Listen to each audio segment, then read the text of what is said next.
நீ யாரு? நீ எங்கிருந்து வந்த?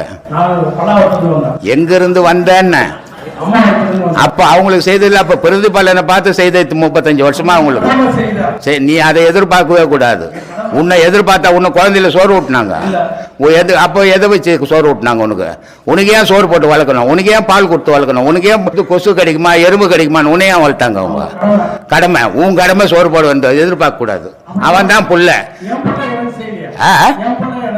நீ சரியா வளர்த்து இருக்க மாட்ட, அதனால புள்ள செய்யல.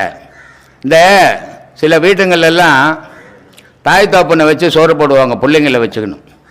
அப்போ ஏன் போடணும்னு என்ன கட்டாயம்னா, இவனுக்கு தேவைப்படுறதுக்கு இவன் தாய் தோப்பனுக்கு செய்து காட்டினா அந்த புள்ள பழகுது. அதை நம்ம ஆயாவுக்கு சாப்பாடு போடுறாங்க, நம்ம தாத்தாவுக்கு சாப்பாடு கொடுக்குறாரு, நம்ம ஆயாவுக்கு பணம் கொடுக்குறாரு, நம்ம தாத்தாவுக்கு பணம் கொடுக்குறாரு.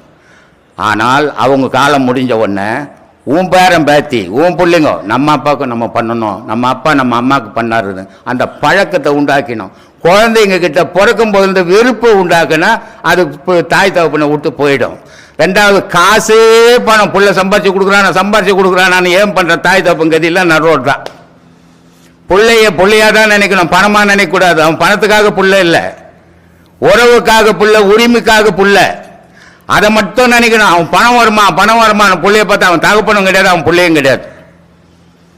அதனால பழக்க வழக்கம் நம்ம செய்யறதுதான். மாறா செய்தது மக்களுக்குன்னுவான். நம்ம என்ன கற்றுக் கொடுக்குறோமோ அதுதான் அது வறுமுறையாக வரும்.